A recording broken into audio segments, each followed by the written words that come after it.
जय श्री राम, जय हनुमान, जय माता दी। श्रीमद् देवी भागवत पुराण की जय।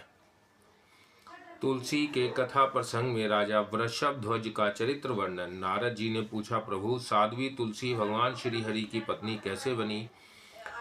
इसका जन्म कहाँ हुआ था और पूर्व जन्म में यह कौन थी? इस साध्वी देवी ने किसके कुल को पवित्र किया था तथा इसके माता पिता कौन थे? किस तपस्या के प्रभाव से प्राकृतिक के अधिष्ठता भगवान श्री हरि इसे पति रूप से प्राप्त हुए, क्योंकि यह परम प्रभु जो बिल्कुल निष्प्रहा है। दूसरा प्रश्न यह है कि ऐसी सुयोग्य देवी को वृक्ष क्यों होना पड़ा और यह परम तपस्विनी देवी कैसे असुर के चंगुल में फंस गई? संपूर्ण संदेहों को दूर करने वाले प्रभु, आप मेरे इस संशय को मिटाने की कृपा करें। भगवान नारायण कहते हैं, नारद, दक्ष सावर्णी नाम से प्रसिद्ध एक पुण्यात्मा मनु हो चुके हैं। भगवान विष्णु के अंश से प्रकट ये मनु परम पवित्र, यशस्वी, विशद कीर्ति से संपन्न तथा श्री हरि के प्रति अटूट श्रद्धा रखने वाले थे। इनके पुत्र का नाम था ब्रह्मा सवर्णी। उनका भी अंतकरण स्वच्छ था। उनके मन में धार्मिक भावना थी और भगवान श्री हरि पर वह श्रद्धा रखते थे। ब्रह्मा संवर्णी के पुत्र धर्म सवर्णी नाम से प्रसिद्ध हुए, जिनकी इंद्रियां सदा वश में रहती थी और मन श्री हरि की उपासना में निरत रहता था। धर्म सवर्णी से इंद्रिया निग्रही एवं परम भक्त रुद्र सवर्णी पुत्र रूप में प्रकट हुए। इन रुद्र सवर्णी के पुत्र का नाम देव सवर्णी हुआ। यह परम वैष्णव थे। देवा सवर्णी के पुत्र का नाम इंद्र सवर्णी था। फिर भगवान विष्णु के अन्याय उपासक इन इंद्रिया सवर्णी से वृषभध्वज का जन्म हुआ। भगवान शंकर में इस वृषभध्वज की असीम श्रद्धा थी। स्वयं भगवान शंकर इसके यहाँ बहुत काल तक ठहरे थे। इसके प्रति भगवान शंकर का स्नेह पुत्र से भी बढ़कर था। राजा वृषभध्वज की भगवान नारायण, लक्ष्मी और सरस्वती इनमें किसी के प्रति श्रद्धा नहीं थी। उसके संपूर्ण देवताओं का पूजन त्याग दिया था। अभिमान में चूर होकर वह भद्रा मास में महालक्ष्मी की पूजा में विघ्न उपस्थित किया करता था। माघ की शुक्ल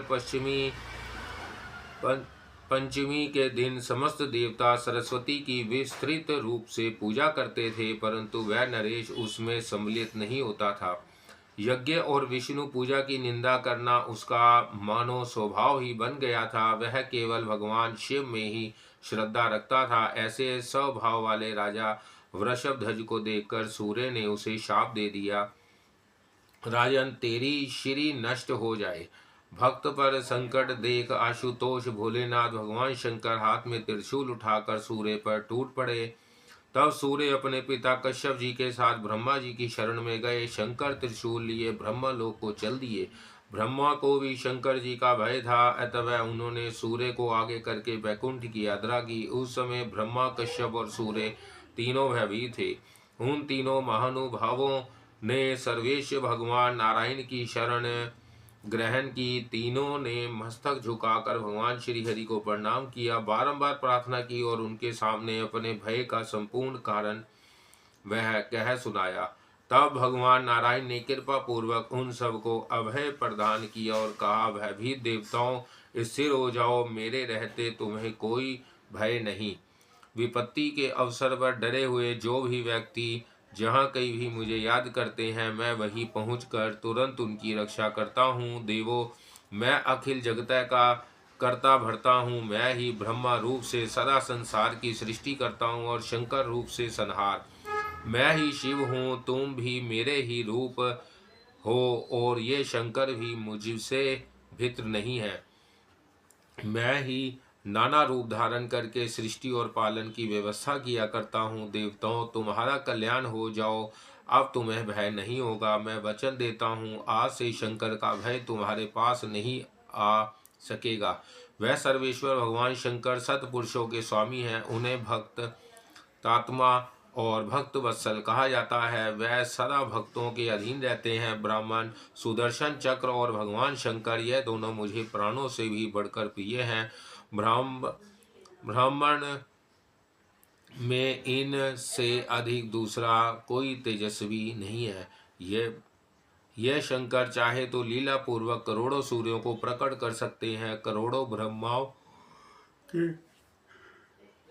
निर्मित की भई इनमें पूर्ण समर्थ है। इन त्रिशूलधारी भगवान शंकर के लिए कोई भी कार्य असाध्य नहीं है। तथापि कुछ भी भारी ज्ञान ना रखकर यह दिन रात मेरे ही ध्यान में लगे रहते हैं। अपने पांचों मुखों से मेरे मंत्रों का जप करना और भक्ति पूर्वक मेरे गुण गाते रहना इनका स्वभाव सा बन गया है।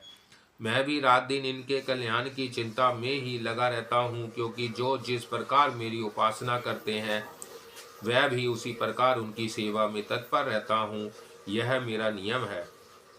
इतने में भगवान शंकर भी वहां पहुंच गए। उनके हाथ में त्रिशूल था। वह वृषभ पर आरूढ़ थे और आंखें रक्त कमल के समान लाल थी। वहां पहुंचते ही वह वृषभ से उतर पड़े और भक्ति विनम्र होकर उन्होंने शांत स्वभाव परात्पर प्रभु लक्ष्मीकांत भगवान नारायण को श्रद्धा पूर्वक प्रणाम किया। उस समय भगवान श्री हरि रत्नमय सिंहासन पर विराजमान थे। रत्न निर्मित अलंकारों से उनका श्री विग्रह सुशोभित था। किरीट, कुंडल, चक्र और वनमाला से वह अनुपम शोभा पा रहे थे। नूतन मेघ के समान उनकी श्याम कांति थी। उनका परम सुंदर विग्रह चार भुजाओं से सुशोभित था और चार भुजाओं वाले अनेक पार्षद स्वच्छ चवर डुलाकर उनकी सेवा कर रहे थे। नारद उनका संपूर्ण अंग दिव्य चंदनों से अनुलिप्त था। वह अनेक प्रकार के भूषण और पीताम्बर धारण किए हुए थे। लक्ष्मी का दिया हुआ तांबूल उनके मुख में शोभा पा रहा था। ऐसे प्रभु को देखकर भगवान शंकर का मस्तक उनके चरणों में झुक गया। ब्रह्मा ने शंकर को प्रणाम किया तथा अत्यंत डरते हुए सूर्य भी शंकर को प्रणाम करने लगे। कश्यप ने अतिशय भक्ति के साथ स्तुति और प्रणाम किया। तदंतर भगवान शिव सर्वेश्वर श्री हरि की स्तुति करके एक सुखमय आसन पर विराज गए। विष्णु पार्षदों ने श्वेत चवर डुलाकर उनकी सेवा की। जब उनके मार्ग का श्रम दूर हो गया तब भगवान श्री हरि ने अमृत के समान अत्यंत मनोहर एवं मधुर वचन कहा। भगवान विष्णु बोले, महादेव यहाँ कैसे पधारना हुआ? अपने क्रोध का कारण बताइए। महादेव ने कहा, भगवान राजा वृषभ ध्वज मेरा परम भक्त है। मैं उसे प्राणों से भी बढ़कर प्रिय मानता हूँ। सूर्य ने उसे शाप दे दिया, यही मेरे क्रोध का कारण है। जब मैं अपने कृपा पात्र पुत्र के शोक से प्रभावित होकर सूर्य को मारने के लिए तैयार हुआ तब वह ब्रह्मा की शरण में चला गया और इस समय ब्रह्मा सहित उसने आपकी शरण ग्रहण कर ली। जो व्यक्ति ध्यान अथवा वचन से भी आपके शरण पत्र हो जाते हैं, उन विपत्ति और संकट अपना कुछ भी प्रभाव नहीं डाल सकते। वह जरा और मृत्यु से सर्वथा रहित हो जाते हैं। भगवान शरणागति का फल तो प्रत्यक्ष ही है। फिर मैं क्या कहूँ? आपका स्मरण करते ही मनुष्य सदा के लिए अभय एवं अमंगलमय बन जाते हैं। परंतु जगत प्रभु, अब मेरे उस भक्त की जीवन चर्चा कैसे चलेगी, यह बताने की कृपा कीजिए, क्योंकि सूर्य के शाप से उसकी श्री नष्ट हो चुकी है। उसमें सोचने समझने की शक्ति भी तनिक सी भी नहीं रह गई है। भगवान विष्णु बोले, शंभु देव की प्रेरणा से बहुत समय बीत गया। 21 युग समाप्त हो गए। यद्यपि वैकुंठ में अभी आधी घड़ी का समय बीता है। अतः अब आप शीघ्र अपने स्थान पर पधारिए। किसी से भी ना रुकने वाले अत्यंत भयंकर काल ने इस समय वृषभ ध्वज को अपना ग्रास बना लिया है। यही नहीं किंतु उसका पुत्र रथ ध्वज भी अब जगता में नहीं है। इस समय रथ ध्वज के दो पुत्र हैं। उन महाभाग पुत्रों के नाम है धर्मध्वज और कुशध्वज। वह परम वैष्णव पुरुष सूर्य के शाप से श्रीहीन होकर जीवन व्यतीत कर रहे हैं। ऐसा कहा जाता है राज्य भी उनके हाथ में नहीं है। एकमात्र लक्ष्मी की उपासना ही उनके जीवन का उद्देश्य बन गया है। अतः उनकी भार्यों के उधर से भगवती लक्ष्मी अपनी एक कला से प्रकट होगी, तब वह दोनों नरेश लक्ष्मी से संपन्न हो जाएंगे। शंभु, अब आपके सेवक वृषभ ध्वज का शरीर नहीं रहा, अतः आप यहाँ से पधार सकते हैं। देवताओं, अब आप लोग भी जाने का कष्ट करें। नारद इस प्रकार कहकर भगवान श्री हरि लक्ष्मी के सहित सभा से उठे और अंतपुर में चले गए। देवताओं ने भी बड़ी प्रसन्नता के साथ अपने आश्रम की यात्रा की। परिपूर्णतम शंकर उसी क्षण तपस्या करने के विचार से चल पड़े। वेदवती की कथा। इसी प्रसंग से भगवान राम के चरित्र का एक अंश कथन। भगवती सीता तथा द्रौपदी के पूर्व जन्म का वृतांत। भगवान नारायण कहते हैं, मुने धर्मध्वज और कुशध्वज यह दोनों नरेश कठिन तपस्या द्वारा भगवती लक्ष्मी की उपासना करके अपने एक एक मनोरथ से संपन्न हो गए। महालक्ष्मी के वर प्रसाद से उन्हें राजा होने का अवसर पुनः प्राप्त हो गया। उनके मन में धार्मिक भावना उत्पन्न हो गई और वह पुत्रवान बन गए। कुशध्वज की परम साध्वी भार्या का नाम मालावती था। समय अनुसार उसके एक कन्या उत्पन्न हुई जो लक्ष्मी की अंश थी। दीर्घ काल से उसे ज्ञान प्राप्त था। उस कन्या ने जन्म लेते ही स्पष्ट स्वर से वेद के मंत्रों का उच्चारण किया। वह उठकर सूतिका गृह से बाहर निकल आई, इसलिए विधान पुरुष उसे वेदवती कहने लगे। उत्पन्न होते ही उस कन्या ने स्नान किया और तपस्या करने के विचार से वह वन की ओर चल दी। भगवान नारायण के चिंतन में तत्पर रहने वाली उस देवी को प्राय सभी ने रोका, परंतु उसके किसी की भी नहीं सुनी। वह तपस्वी कन्या एक मनवंतर तक पुष्कर क्षेत्र में रही। उसका अत्यंत कठिन तप लीला पूर्वक चलता रहा। अत्यंत तपोनिष्ठा रहने पर भी उसका शरीर हष्ट पुष्ट बना रहा। उसमें दुर्बलता नहीं आ सकी। इतने में सहसा उसे स्पष्ट आकाशवाणी सुनाई पड़ी, सुंदरी, दूसरे जन्म में भगवान श्री हरि तुम्हारे पति होंगे। ब्रह्मा प्रभृति देवता भी बड़ी कठिनता से जिनकी उपासना कर पाते हैं, उन्हीं परम प्रभु को स्वामी बनाने का स्वर्ण अवसर तुम्हें प्राप्त होगा। मुने इस प्रकार आकाशवाणी सुनने के पश्चात देववती नाम की वह कन्या गंधमादन पर्वत पर गई और वहां उसने पहले से भी अधिक कठिन तप आरंभ कर दिया।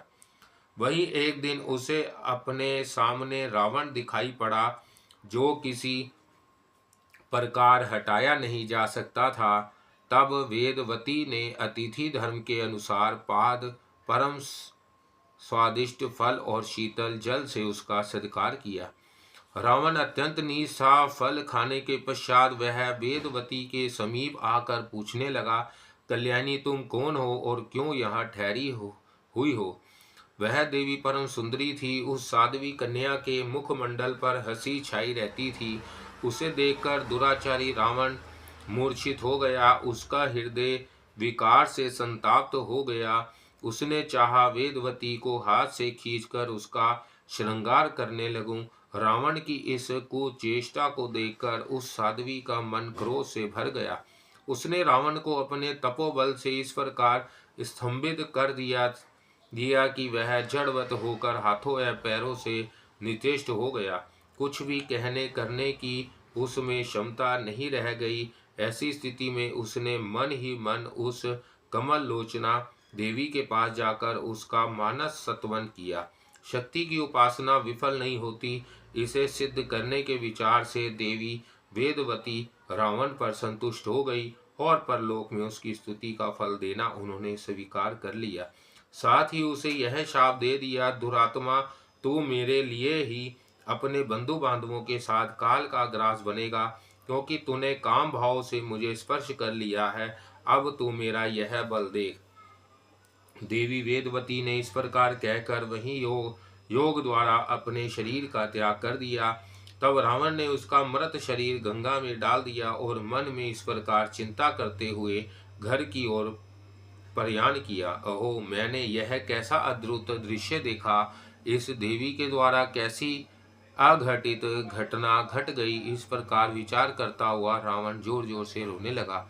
मुने वही देवी साध्वी वेदवती दूसरे जन्म में जनक की कन्या हुई और उस देवी का नाम सीता पड़ा, जिसके कारण रावण को मृत्यु का मुख देखना पड़ा था। वेदवती महान तपस्विनी थी।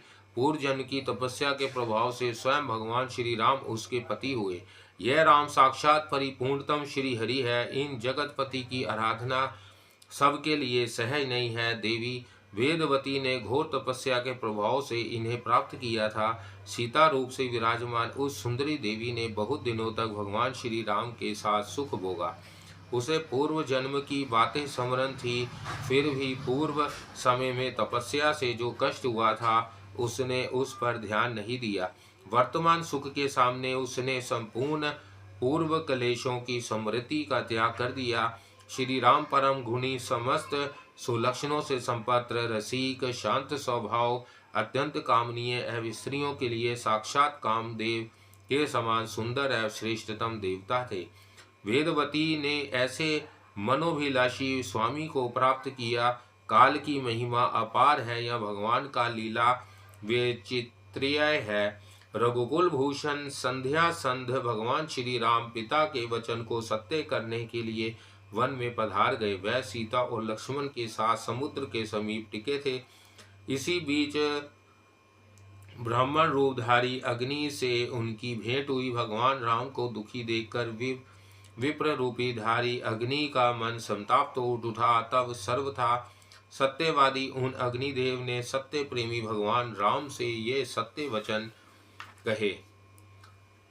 ब्राह्मण वेशधारी अग्नि ने कहा, भगवान मेरी कुछ प्रार्थना सुनिए। श्री राम सीता के हरण का समय अब आपके समीप उपस्थित हो रहा है। इसी अवसर पर इनका हरण होगा, अतः आप इन जग जननी सीता को मुझ में स्थापित कर छाया में सीता को अपने साथ रखिए। फिर समय पर इन्हें मैं आपको लौटा दूंगा। इसी समय इनकी परीक्षा लीला भी हो जाएगी। इसी कार्य के लिए मुझे देवताओं ने यहाँ भेजा है। मैं ब्राह्मण नहीं हूँ, किंतु साक्षात अग्नि हूँ। भगवान श्री राम ने अग्नि की यह बात सुनकर लक्ष्मण को बताए बिना ही अत्यंत दुख के साथ अग्नि के प्रस्ताव को मान लिया। नारद उन्होंने सीता को अग्नि के हाथों सौंप दिया। तब अग्नि से माया रूपी एक सीता प्रकट हुई। उसके सभी अंग और गुण साक्षात सीता के समान ही थे। अग्निदेव के प्रभाव से ऐसी सीता राम को मिल गई। फिर वह उसे लेकर आगे बढ़े। इस गुप्त रहस्य को प्रकट करने के लिए माया सीता को भगवान राम ने रोक दिया। यहाँ तक कि लक्ष्मण भी इस रहस्य को नहीं जान सके, फिर दूसरे की बात ही क्या। इसी बीच भगवान राम ने एक सुवर्णमय मृग देखा। सीता ने उस मृग को लाने के लिए भगवान राम से अनुरोध किया। भगवान राम उस वन में जानकी की रक्षा के लिए लक्ष्मण को नियुक्त करके स्वयं मृग की ओर शीघ्रता पूर्वक दौड़े और बाण से उसे मार गिराया। मरते समय उस माया मृग के मुख से हाँ लक्ष्मण यह शब्द निकला। उसे परम सौभाग्य से भगवान श्री राम का स्मरण हो आया और अकस्मात उसके प्राण पखेरु उड़ गए। मृग का शरीर त्याग कर वह दिव्य देह से संपन्न हो गया और रत्न निर्मित विमान पर सवार होकर बैकुंठ को चल दिया। यह मारीच पूर्व जन्म में द्वारपालों का अनुचर बनकर बैकुंठ के द्वार पर रहता था। किसी कारण से इसे राक्षस की योनि मिल गई थी। द्वारपालों के आदेशानुसार वह पुनः बैकुंठ के द्वार पर पहुंच गया। तदंतर हाँ लक्ष्मण, इस कष्ट भरे शब्द को सुनकर सीता ने लक्ष्मण को राम के पास जाने के लिए प्रेरणा की। रावण अपनी धुन में अटल था, अतः राम के पास लक्ष्मण के चले जाने पर सीता को अपहरण कर खेली खेल में वह लंका की ओर चल दिया। उधर लक्ष्मण को वन में देखकर राम के कष्ट की सीमा नहीं रही। वह उसी क्षण अपने आश्रम पर गए और सीता को वहां ना देखकर दुखी हो गए। फिर सीता को खोजते हुए वह बारंबार इधर उधर चक्कर लगाने लगे। कुछ समय बाद गोदावरी नदी के तट पर उन्हें सीता का समाचार मिला। तब वानरों को अपना सहायक बनाकर उन्होंने समुद्र में पुल बांधा। समय अनुसार वह लंका में पहुंच गए। रावण के साथ भयंकर युद्ध हुआ और रावण तथा उसके भाई बंधु सभी मृत्यु के मुख में चले गए।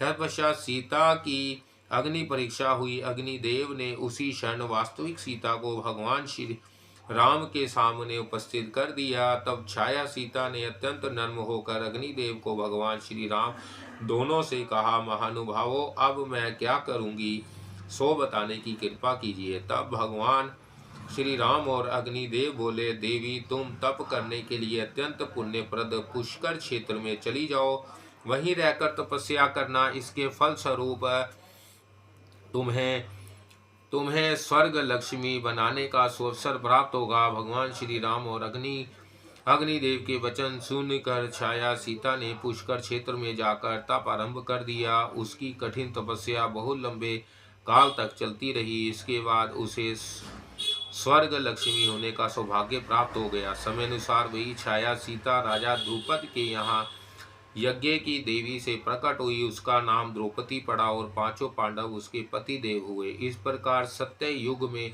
वही कल्याणी वेदवती कुशध्वज की कन्या त्रेता युग में छाया रूप से सीता बनकर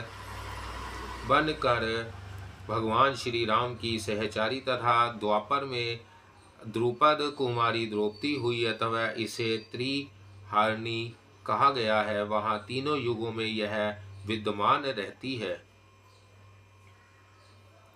नारद जी ने पूछा, संदेहों के निराकरण करने में परम कुशल मुनिवर द्रौपदी के 5 पति कैसे हुए? मेरे मन की यह शंका मिटाने की कृपा करे। भगवान नारायण कहते हैं, नारद, जब लंका में वास्तविक सीता भगवान श्री राम के पास विराजमान हो गई, तब रूप एवं यौवन से शोभा पाने वाली छाया सीता की चिंता का पार न रहा। तदंतर वह भगवान श्री राम और अग्निदेव के आज्ञा अनुसार भगवान शंकर की उपासना में तत्पर हो गई।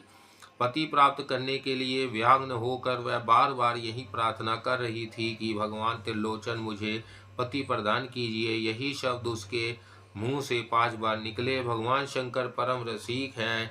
छाया सीता की यह प्रार्थना सुनकर उसे यह वर दे दिया, तुम्हें 5 पति मिलेंगे। नारद, इस प्रकार त्रेता की जो छाया सीता थी वही द्वापर में द्रौपदी बनी और 5 पांडव उसके पति हुए।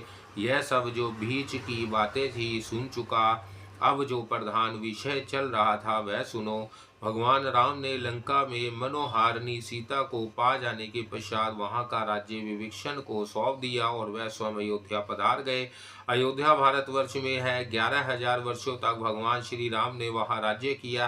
तत्पश्चात वह समस्त पूर्ववासियों सहित वैकुंठ धाम को पधारे। लक्ष्मी के अंश से प्रदुभार्व जो वेदवती थी वह लक्ष्मी के विग्रह में विफल हो गई। इस प्रकार पवित्र आख्यान मैंने कह सुनाया। इस पुण्यदायी उपाख्यान के प्रभाव से संपूर्ण पाप नष्ट हो जाते हैं। अब धर्मध्वज की कन्या का प्रसंग कहता हूँ, सुनो।